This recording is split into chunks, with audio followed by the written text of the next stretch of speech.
오늘은 제목과 같이 법궤 안에 있는 물건과 그것을 또 덮어주시는 하나님의 은혜들에 대해서 우리가 좀 정돈을 해보려고 하는데요. 오늘 본문은요, 법궤 안에 있는 물건이 한꺼번에 나오는 구절이 여기뿐인 것 같아서 이 본문을 이렇게 선택한 거고요. 이 성경 본문뿐만 아니라 각 물건들과 연결되어 있는 모든 사건들을 한번 다 다루면서 은혜를 확인해 보고자 합니다. 먼저 법궤는요, 신학적으로, 성경적으로 또 구속사적으로 성경에서 가장 중요한 위치를 차지하고 있는 것이라고 말할 수 있습니다. 이 법궤가 사실은 신구약 전체를 요약하고 있다라고 해도 과언이 아닐 정도로 이 법궤는 굉장히 중요한 물건이라고 할 수 있습니다. 자, 그런데 이 법궤라는 단어는요, 사실은요, 네모난 상자, 이런 의미를 갖고 있는 그런 단어입니다. 그래서 요거를 영어로 어떻게 번역을 하냐면, 영어 성경에는요, 아크라고 번역을 해요. 예. 노아의 방주할 때 노아스 아크 이렇게 얘기하거든요. 그러니까 이 아크로 번역이 되고 있는데 성경에는 이렇게 아크로 번역되고 있는 게 3개가 나옵니다. 네. 그 중에 가장 유명한 것은 방금 말씀드린 노아의 방주예요. 네, 노아의 방주에서 가장 중요한 건 노아의 순종, 큰 배, 여러분 그게 중요한 게 아닙니다.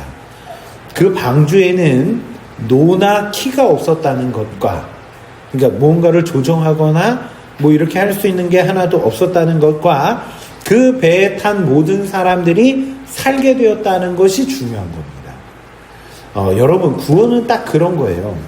하나님의 심판이 부어지는 가운데 그 앞에서 아무도 살아날 수 없는데 그 방주 안에 있는 존재들이 뭔가를 하지도 못하고 할 수도 없는데 그들이 생명을 얻게 되는 그 일, 그게 구원이라는 거예요. 노아 키가 없었다라는 것은 그 안에 있는 인간들이 방향을 조정할 수도, 속도를 조정할 수도 없었다라는 것입니다.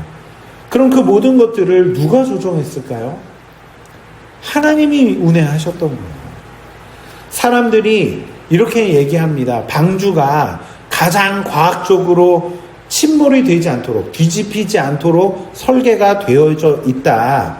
이런 말을 하고, 과학적으로도 파도가 이렇게 치는 거 이렇게 증명하려고 하고 하는데요. 여러분, 그 설계도 역시 하나님께서 주신 것이고, 그리고 아무리 튼튼하고, 아무리 크고, 아무리 잘 지었다 하더라도요, 그보다 더 큰, 그 배가 감당할 수 없는 파도가 치게 되면, 어쨌든 다 침몰되게 되어져 있다라는 거예요. 그런데 온 지구가 엄청난 지각 변동 속에서 온 파도가 이렇게 치고 있는 그 상황 가운데 배가 침몰되지 않은 것, 여러분, 그것은요, 모든 순간 하나님께서 그 방주를 지키고 보호하셨기 때문에 가능했던 거지, 그 방주가 어떤 특별한 무언가를 가지고 있었기 때문이 아니었다라는 것입니다. 이렇게 노아의 방주는요, 하나님의 은혜로 구원받게 되는 그 은혜의 역사를 설명하고 있는 것입니다. 똑같은 그 모습이 또 어디에 나오냐면요, 모세의 이야기에도 나오게 됩니다. 모세가 태어났을 때 모세의 부모가 모세를 몰래 숨겨서 키웁니다. 그런데 결국 키울 수 없는 상황이 되자 어떻게 하냐면 갈대 상자에 넣어서 나일강 위에 이렇게 띄워놓습니다. 여러분, 그 갈대 상자를 아크로 번역하고 있어요. 네, 똑같은 의미를 담고 있다는 것입니다. 여러분, 한번 생각해 보세요. 갈대 상자에 아기가 타고 있어요. 근데 이거를 나일강에 띄워놓는데 어떻게 띄워놓으면 아이가 강에 띄워놨는데 살 수 있을까요? 결국은 죽는 거예요, 사실은. 그렇게 띄워놓으면 죽는 거예요. 흘러가다가 강 끝까지 흘러가도 그 애가 살아있다 하더라도 그 다음에 마주하는 건 뭐죠? 바다잖아요. 그 다음에 이제 끝나는 거예요.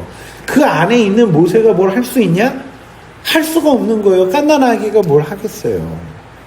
엄마도 모든 것을 포기한 채로 갈대 상자 그 궤에 넣어 보냈는데 하나님께서 그 갈대 상자를 인도하여서 가장 중요하고 하나님께서 가장 원하시는 그 자리로 이끄셔서 그가 살게 되고 또 그를 통해서 하나님의 백성들이 살게 되는 역사. 여러분, 성경은 또 그의 이야기를 하고 있는 거예요. 그 메시지가 거기에 담겨 있는 것입니다. 그리고 우리가 오늘 보려고 하는 또 하나의 아크, 법궤에도 사실 똑같은 의미가 담겨져 있는 것입니다. 특별히 법궤는요, 법궤 안에 3개의 물건이 담겨져 있었거든요. 그 물건이 이제 오늘 본문에 나오는데요. 십계명 2 돌판, 만나 1 항아리, 그리고 아론의 쌍난 지팡이. 이 3개가 이 법궤 안에 담겨져 있었다라고 성경이 말합니다. 그리고 법궤를 덮는 뚜껑이 있는데요. 그러니까 법궤가 이렇게 네모난 그 바구니 같은 거고 그 뚜껑이 있어야 될 거 아니에요. 그 덮는 뚜껑이 있는데 이 뚜껑이 또 어떻게 생겼냐면 우리 뭐 반찬통 덮는 뚜껑 이렇게 생긴 게 아니라 그런 거 위에 그렇게 덮여지는 거 위에 두 그룹이라는 게 이제 천사거든요. 그 두 그룹이 날개를 맞대요. 그 천사들의 날개를 이렇게 맞대서 법궤를 덮고 있습니다. 자, 그런데 여기서 우리가 또 한 가지 생각해 봐야 할 게 있는데요. 만약 법궤를 덮고 있는 그 그룹들이, 천사들이 법궤를 지키는 수호천사 같은 문지기였다라고 하면 어디를 보고 있어야 되는 걸까요? 법궤를 지키기 위해서 하나님이 천사를 그렇게 조각해서 하라고 한 거였다고 한다면 이 천사들이 어디를 보고 있어야 될까요? 제가 가끔 이렇게 이제 고궁이나 대궐, 뭐 옛날 그 사람들이 살았던 유적지, 뭐 이런 데 이렇게 가보면요. 그게 뭐 무덤이든지 궁이든지 중요한 것을 지킨다라고 한다면 수호신들이 있습니다. 네. 그 우리나라도 뭐 왕들이 있었던 거기 뭐 가면 그 앞에 들어가는 입구 쪽에 수호신들이 있어요. 우리나라는 뭐 해태 뭐 이런 게 이제 거기를 지키고 막 조각이 돼 있죠. 그런데 그 수호신들이 어디를 바라보고 있냐면 지켜야 할 것을 등지고 있어요. 그게 당연하죠. 누군가를 지키려면 그걸 내 등 뒤에다 놓고 그것을 향해서 오는 위험을 먼저 이렇게 감당하는 게 이게 맞는 거잖아요. 네. 보초같이, 수비대같이 그렇게 하고 있다는 거예요. 자, 그런데 법궤를 덮고 있는 그룹은요, 반대로 되어 있어요. 밖을 보고 있는 게 아니라, 그 두 천사가 밖을 보고 있는 게 아니라 안을 들여다보고 있어요. 천사들이. 네. 자, 이건 그들이 법궤를 지키는 수호신은 아니라는 거예요. 네. 그리고 애당초 법궤는요, 무언가 지킬 필요도 없는 물건입니다. 하나님의 임재를 상징하는 것이기 때문에 뭔가 지킬 필요도 없어요. 즉, 이 두 그룹 천사는 법궤를 지키는 게 아니라 법궤 안을 하나님의 시선으로 바라보고 있는 것입니다. 천사들은 그 법궤를 바라보고 있는 거예요. 그 안을. 자, 그런데 천사들이 그럼 뭘 보고 있는가? 법궤 안에 들어있는 물건과 그 가운데 드러난 인간의 어떠함을 바라보고 있는 것입니다. 그래서 그 3개에 있는 물건들을 좀 정리해 보면 첫 번째는 십계명 2 돌판입니다. 이것은 너무나도 유명하죠. 하나님께서 이스라엘 백성들을 구원하신 이후에 시내 산으로 인도하신 다음 거기서 하나님께서 하나님의 백성들과 언약을 맺으실 때 필요한 그 증거로 있었던 것이 뭐냐면 십계명 돌판들이었습니다. 거기에는 율법이 적혀 있고 그 율법을 통해서 하나님의 자녀라는 것이 선언이 되고 있었다라는 것이죠. 자, 그런데 그 율법을 받기 위해서 누가 가냐면 모세가 올라갑니다. 우리 지난주에 봤었던 오순절 그 사건 때 있었던 일들이 이거죠. 모세가 올라갔는데 모세가 하나님 앞에 간 뒤 40일 동안 내려오질 않는 거야. 어떻게 됐는지도 모르겠고, 거기 가면은 죽을 것 같아서 가지도 못하고, 하나님이 죽는다 그랬으니까 오지 말라 그랬잖아요. 그러니까 죽는다 그랬으니까 못 가고, 그러니까 모세도 안 내려오고, 그러니까 이 사람들이 어떻게 하냐면 모세가 어떻게 됐는지 알지 못하겠으니까 우리가 하나님을 섬기자 하면서 그 사람들이 만들었던 게 뭐냐면 금송아지였던 거예요. 그리고 모세가 십계명을 받아서 이렇게 내려오니까 사람들이 뭘 하고 있었냐면 금송아지를 만들어서 섬기고 있는 상황이 펼쳐진 것이죠. 자, 한번 보세요. 하나님은 은혜로 구원해 주셔서 그들을 너희는 내 백성이야 라는 그 은혜로운 메시지를 전해주고 계시는데, 인간들은 그 앞에서 뭘 하고 있었냐면 우상숭배를 하고 있었다는 거예요. 즉 첫 번째 물건인 십계명 돌판 아래는요, 우리를 사랑하셔서 구원하시고 하나님의 백성으로 여겨주시는 하나님의 놀라운 은혜가 담겨 있는데, 동시에 뭐가 담겨져 있냐면 그 하나님 앞에서 우상 숭배하고 있는 인간들의 죄가 거기에 담겨져 있는 거예요. 두 번째는 또 뭐였냐면 만나 한 항아리가 있습니다. 이 만나는요, 200만 명 정도로 추산되는 이스라엘 백성들에게 하나님께서 매일 공급해 주셨던 생명의 양식이었습니다.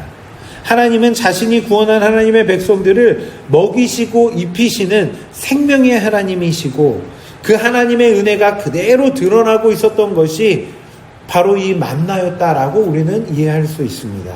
그런데 이 만나가 내려질 때 인간들이 했던 행동이 또 뭐였냐면, 모세가 이렇게 얘기합니다. 오늘 먹을 것만 가지고 오라고 얘기해요. 내일 아침 만나, 내일 아침에 너희를 위해서 하나님이 양식을 준비해 주실 건데, 너네 내일 아침에 나가서 하루치 먹을 것만 가지고 와. 왜냐하면 하나님께서 그 다음날도 주실 것이기 때문에 너희가 하나님을 믿기에 하루치만 가지고 오면 돼 라고 이야기를 했거든요. 그런데 이스라엘 백성들은 그 말을 믿지 못하고 하루치 말고 더 많이 가지고 옵니다. 결국 어떻게 되죠? 그게 다 썩어버립니다. 그렇죠? 그런데 또 안식일에는 또 반대였죠. 안식일에는 너희가 일하면 안 되니까 하나님께서 그 전날, 안식일 전날 이틀치의 양식을 또 거두어 오라고 이야기하십니다. 그런데 사람들이 어떻게 하죠? 그때 또 하루치만 가지고 오고, 또 안식일 날은 또 나가서 또 뭐 저기 만나 내리지 않았나? 이러고 있었단 말이죠. 여러분, 이게 다 뭘 이야기하는 거냐면 생명의 양식 되시는 그 하나님을, 그 말씀을 그대로 믿고 따르는 것이 아니라 내가 원하는 대로 하나님을 따르는 그런 우리의 불순종과 믿음 없음의 모습이 거기 나오고 있는 것입니다. 내가 원하는 대로 하나님을 따르는 그런 우리의 불순종과 믿음 없음. 하지만 동시에 하나님은 만나를 주심으로 하나님의 백성들을 사랑하시고 생명을 주시는 분임이 거기에 드러나고 있는 거죠. 이게 같이 드러나고 있는 거예요. 세 번째 물건은 다를까요? 이것도 똑같습니다. 아론의 쌍난 지팡이. 사람들은 아론만 대표가 되는 것에 대한 불만을 가지고 이제 하나님 앞에 이렇게 반란을 일으키게 되는 거죠. 하나님은 각 지파의 대표들의 지팡이를 가져오라고 하시는데, 그 지팡이들을 이렇게 놓고 다음날 이렇게 보니까 아론의 지팡이에만 싹이 나게 되었습니다. 사실 아론뿐 아니라 모든 인간은 하나님 앞에 설 수 없는 자들이었습니다. 이스라엘도 사실은 그들이 뭔가 잘해서 구원받은 족속은 아니었다라는 것입니다. 그런데 하나님은 그 가운데 그들을 사랑해 주셔서 하나님의 은혜로 하나님의 백성으로 만드시고, 그 가운데 하나님께서 은혜로 사람들을 세워가시는 것인데, 그 하나님을 보지 못한 채 인간만 바라보며 하나님이 세운 리더십을 인정하지 못했던 그런 모습들, 그 모습이 여기에 또 담겨져 있는 거예요. 하나님의 은혜와 인간들의 연약함, 이것이 여기에도 그대로 담겨져 있는 것입니다. 자, 이렇게 법궤 안의 물건들을 이렇게 보면요, 하나님의 은혜 앞에서 드러난 인간들의 믿음 없음과 죄, 그래서 멸망받아 마땅한 우리의 죄의 그 증거들이 거기에 담겨져 있는 것이고, 그룹들은 하나님의 그 시선으로 그것들을 바라보고 있는 그 모습, 그게 법궤의 모습인 거예요. 중요한 것은요, 이 세 가지 사건이 언제 일어난 거냐면 하나님의 백성들의 구원을 상징하는 유월절과 홍해를 건넌 사건, 그 이후에 일어난 사건들이었다라는 것입니다. 신약을 보면요, 홍해를 건넌 사건을 세례와 연결해서 이야기하기도 하거든요. 즉 구원받고 세례받은 이후에 하나님의 백성들의 모습 속에서 나타난 죄의 모습들, 그게 지금 거기에 담겨져 있는 거예요. 그리고 이 모든 것은요, 지금도 우리에게 그대로 적용되어진다라고 할 수 있습니다. 우리가 구원을 받았지만 우리 안에 여전히 죄된 모습들이 존재하고 있습니다. 이스라엘 백성들처럼 여전히 하나님을 온전히 신뢰하지 못하고 내가 원하는 대로 하나님을 섬기고자 하는, 내가 원하는 대로 하나님을 믿고자 하는, 내가 원하는 대로 믿어지지 않으면 하나님을 향한 태도도 바꿔버리고 하나님의 인도하심과 하나님의 결정, 하나님의 세우심, 그것마저도 우리가 인정하지 않으려고 하는 우리의 연약함, 사실 그런 우리의 죄들, 그 모든 것들이 법궤 안에 담겨져 있다라고 할 수 있습니다. 그리고 그런 우리를 고발하듯 확인하듯 두 증인처럼 그룹이 법궤 안을 지금 바라보고 있는 것입니다. 만약 법궤가 그렇게 끝난다고 한다면 우리는 모두 멸망받을 수밖에 없는 것입니다. 그런데 하나님은 대속죄일에 아주 특별한 의식을 명령하십니다. 대속죄일에 여러 가지 의식들이 있는데 그 중에 하나가 뭐냐면 법궤는 일반적으로 지성소에 보관이 되어져 있거든요. 그리고 이 지성소는 아무나 들어갈 수가 없습니다. 그리고 1년에 한 번 들어갈 수가 있어요. 대제사장이 한 번 들어갈 수가 있어요. 자, 그런데 그때 어떻게 하냐면 대제사장이 지성소에 들어가서 그 법궤 위에 뚜껑이 있다고 했잖아요. 그 뚜껑, 거기를 다른 말로 하면 속죄소라고 이야기를 해요. 거기에 피를 뿌립니다. 성경에 보면 은혜의 보좌, 뭐 이런 표현들이 나오잖아요. 그 은혜의 보좌가 사실은 어디를 가리키는 거냐면 법궤를 덮고 있는 뚜껑을 가리키는 거예요. 네. 그룹과 궤 사이, 그룹이 이렇게 있고 이렇게 이제 얼굴이 여기를 바라보고 있겠죠.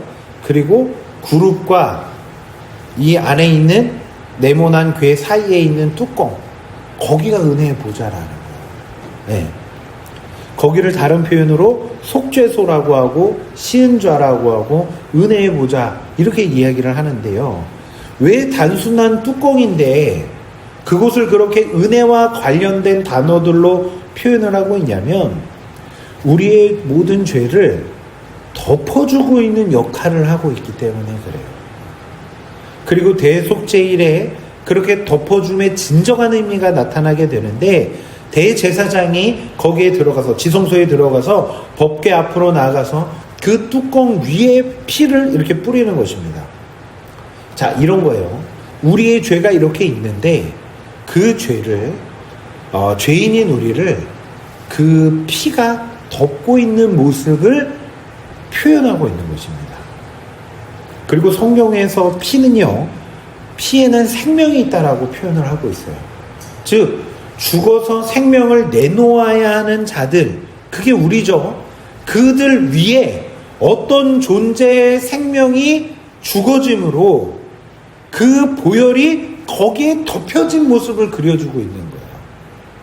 즉 이때는 이제 염소로 하거든요. 흠 없는 염소. 사실 그것은 예수님을 상징하는 것인데 그 예수 그리스도의 피가, 예수님의 생명이 쏟아지고 그 의로운 보혈, 그 생명이 우리를 덮음으로 그룹들의 시선이 우리의 죄를 보는 것이 아니라 우리의 죄를 덮고 있는 그 죄 없는 피를 보고 있는 그 모습이 그려지는 것입니다. 그리고 그 보혈 안에 있는 하나님의 백성들은 의롭다고 여겨지게 되는 것, 이게 대속죄일에 있게 되는 의식인 것이에요. 자, 여러분, 하나님의 백성들은 이렇게 구원을 받는 거예요. 법궤의 의미가 그 안에 담겨 있는 것들은 아무것도 할 수 없고 능력도 없고 자격도 없는데 하나님의 일하심으로, 하나님의 은혜의 인도하심과 이끄심과 보호하심과 덮어주심으로 그 안에 있는 존재들이 생명을 얻게 되는 것이라고 말씀드렸잖아요. 마찬가지로 우리는 하나님의 은혜 안에서 죄만을 쏟아내는 자들이란 말이죠. 독생자를 보내줬는데도 알아보지 못하고 죽이라고 소리치고 죽여버린, 그렇게 십자가를 세워버린 죄인. 그래서 하나님의 최고의 원수, 그게 우리라고 성경은 분명히 선언하고 있는 것입니다. 그런데 그런 우리를 품에 안고 그런 우리 위에 예수 그리스도의 보혈, 그 피가 덮여질 때 하나님의 일하심, 그분의 죽으시고 부활하신 그 하나님의 일하심과 은혜 안에서 우리는 자격이 없지만 생명을 얻고 구원을 얻게 된다. 이 메시지가 담겨져 있는 거예요. 여러분, 성경은 이 이야기만 하고 있는 책이에요. 십자가는 이 이야기, 하나님의 덮어줌으로 인간이 생명을 얻게 되는 이야기를 하고 있는 것입니다. 그래서 실제로 성경을 잘 보면요, 성경에 덮어주는 이야기가 많이 나와요. 덮어주는 이야기. 왜냐하면 그것이 구원을 하나의 그림으로 설명하고 있는 사건들이기 때문에 그렇습니다.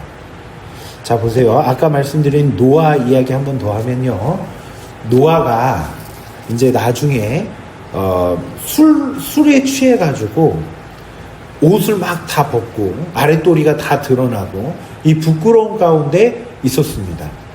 그때 어떻게 하냐면 함을 제외한 두 아들이, 셈과 야벳이죠. 그 두 아들이 아버지의 부끄러움을 덮어줍니다.